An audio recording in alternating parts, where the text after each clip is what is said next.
I originally grew up in Istanbul, Turkey, and I received my undergraduate degree there, double majoring in industrial engineering and mechanical engineering. As I was getting my undergraduate, I worked as a undergrad research assistant with a professor, and I just got amazed with the entire process of doing research. So I decided to get my PhD. And I came to the US in 2010 and started my doctoral studies at North Carolina State University. And so when I first started, I wasn't entirely sure about my dissertation topic, but I came across this new field of research which combines operations research, operations management methods to solve humanitarian issues, to address humanitarian issues and nonprofit operations. So I was really excited about this because it would combine my enthusiasm about helping people with doing research. So I was really excited, and I was happy to have advisors who were also interested in this idea and also supported my research. So we started working on a project with a local food bank to develop optimal policies for them for achieving equitable distribution of the food donations that they receive, while also minimizing food waste. And that became my dissertation topic. After I finished my PhD, which was back in 2015, analytics was becoming really popular. And I was really interested by the different analytics methods I was learning about. So I wanted to get some real life experience working in this field and learn more about analytics. So I decided to go to industry, work in industry. So I joined Lenovo, which is a global technology company, and worked there for 4 years as analytics project manager. So during my tenure there, I learned a lot about different analytics methods, techniques, how to apply different analytics types of solution methods to different real life problems, and so on. But at the end, I really missed doing research and I missed teaching a lot. So I decided to go back to academia. And I joined University of Alabama in 2019, where I started as assistant professor in operations management. And I actually knew about IDA before I joined UA. I learned about the Institute by just doing searches and reading about the amazing things that I've been doing. After I joined, I reached out to the management team and expressed my interest in working within the IDA. So we started working on some projects together. And we have been doing that ever since. And during beginning of this year, I was offered to be one of the assistant directors in the institute, which I gladly accepted. So that's in terms of my professional background. In terms of my personal background, I live in Tuscaloosa with a 4-year-old son and my husband. And I really enjoy, you may see on my background, I really enjoy reading. I read a lot. I read a lot of, people ask, what do you specifically read? I read everything, but I'm especially interested in literary fiction, historical fiction, and yeah, that's my background. So I am working on a lot of different projects related to food banks, but I would like to especially talk about one that is very relevant right now, which I'm doing with a group of researchers from IDA. So for this project, our goal is to capture, quantify, and analyze the impact of the COVID-19 pandemic on food banking operations in the United States. So in case the audience is not familiar, food banks are nonprofit organizations that collect food donations from sources like government, state sources, Feeding America, individuals, food drives, local grocers, local growers, and so on. So they collect all of these donations at their warehouses, and they sort through the donations, they prepare them, and then they distributed them to the food insecure population in their service regions. they usually operate under multiple different goals. So one of their goals is, of course, to satisfy an equitable distribution. So they ideally want each food insecure person to receive the same amount of food. They also want to minimize the food waste that they are seeing, and also they're operating under limited budgets. So they're also trying to minimize their costs. As a result of the COVID-19 pandemic, food banks have been operating under very shifting different structures, because we've been seeing a lot of their underlying operations being changed. So for example, if we consider their demand has dramatically increased. As a result of a record high unemployment rates, they have been seeing surge in their demand, which is very hard to meet. Another struggle is related to their capacities. So food banks usually rely very heavily on volunteers to perform their operations. And a lot of those volunteers are the elderly. So they have been seeing, as a result of the social distancing measures and just the structure of this pandemic, they have been seeing problems with their capacities, which puts a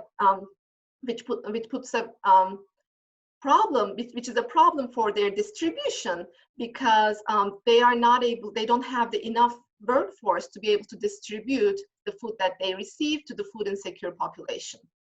And another problem is related to their supply, because they have been seeing, although they see much higher demands, their supply has decreased because of the major stockouts that we have been seeing in the grocery stores, and individual people also not being able to get the food that they need. So all of these problems got combined and made the food banking operations really challenging. On the other side, we have seen that the for-profit food industry has been seeing another type of problem, because when the pandemic first hit, a lot of the large venues like restaurants or like university dining halls, stadiums, they got left over. They had a lot of food that was left over, and that just had to be wasted. So that we have this huge amount of food waste, whereas the people who are food insecure are not able to get all the food that they need. So there's definitely these critical problems. So our goal in this project is to collect quantitative and qualitative data to capture how the food bank's operations have been impacted as a result of this pandemic. Our first goal is to perform electronic surveys and reach out to over 200 food banks in the United States and ask them about how have their demands changed, what kind of changes did they see in their capacities, in their supplies, and so on, and capture that information. And we also want to capture how the importance that they place on the different objectives have changed. So did they have to sacrifice equity to be able to get distributed food and minimize the food waste, for example, things like that. Our ultimate goal is to create a web portal and share these information with the food bank, with both the food bank operators and the public. We want to just inform everyone about what kind of challenges have been faced by the food banks and what the public can do to help the food banks in situations like these. Our ultimate goal is actually to come up with a pandemic operating procedures document, which can be used to mitigate and pre-plan for crises like this that may happen in the future, which we hope will not happen, but we do want to be prepared so that it doesn't impact the food insecure population as much as it did. And so we are currently on the very early phases of this project. We are planning to perform the surveys in the next couple of months and start collecting the data. And then we will actually also join the collected data with some other external information, such as unemployment rates, disease progression rates, and so on, and look at the interactions between those. And I also wanted to mention in this project, I'm working with Dr. Dwight Lewis, also from IDA, and Dr. Clay Voorhees from marketing. So as an assistant director at IDA, I see my role, my current situation as having two roles. So one of the roles is supporting IDA's strategic mission of improving the research and scholarship of the university in overall. So because of that, I'm leading an initiative called the Upward Initiative. And Upward stands for Underserved Population Work Groups for Analytics Research and Development. So as a part of this initiative, our goal is to bring faculty and students together to work on problems that would improve the lives of underserved populations. And some of the example projects could be working with food banks to improve their operations, or we could work with state departments to help them plan for or mitigate possible disasters that could happen. Or we could work with education departments to make sure that the students, the children have equitable access to education all around Alabama. So we have projects like that we'd like to work on. We are a young initiative, but I really think we will achieve very interesting results and work on very interesting projects in the future. So the second role that I think I have is more on the administrative side. I support IDA's administrative operations, which includes just supporting day-to-day operations, or things like reviewing new hires, or maybe helping with the strategic direction of the IDA. In terms of how I benefited from IDA, so first of all, being a part of an institute that focuses on analytics and that brings together collaborators from across the campus, it's amazing. It's a great thing. So for example, you could be working on a project and you come across an area where you are not an expert on. And you just think, okay, I need an expert on this. And IDA provides this community of researchers who just like to work together. So when you propose your idea, you immediately have people that could be experts on that area, and they say, sure, just count me in. And that has happened with my current project. I was able to find people researchers and faculty who would be willing to support this project, and that's been tremendous. It's just very, very valuable. So you have expertise pulled together, resources pulled together, and it just has helped me grow my research. So I'm going to give two examples. First of all, not this project in particular, but in general, working with food banks has been a very eye-opening experience.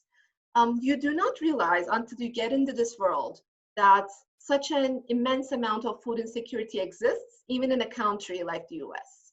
And then you also look at the numbers of food waste, and you think there's something wrong there. We should be able to find a better solution. Okay, so we have this much food waste and we have this much food insecurity. It just doesn't make sense. So it has been extremely eye-opening. I have been volunteering more. I have been donating more. And I'm also very particular about the amount of food waste that I produce. And I also try to teach these to my 4-year-old to make sure he knows about these things.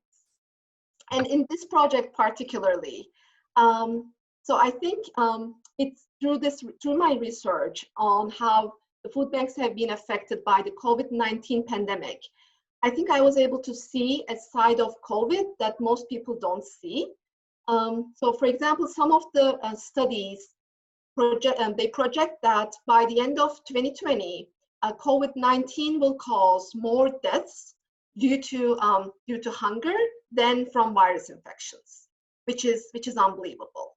So that has also been very eye-opening for me. So our main goal in this project is to develop policies so that our community, the food insecure population, does not get so badly impacted as they have been in the past few months. So our goal is to make sure that we highlight the problems that the food banks have been facing, and provide recommendations so that the policymakers can also use these data and these results to be able to better prepare for crises like these in the future. And it doesn't have to be a global pandemic. Data has been suggesting that we are getting more and more disasters every year. So it's just good to be prepared for crises or disasters going forward. And hopefully the next time around, we will know what to do and how to direct, for example, those vast amounts of food waste to the people who actually need them.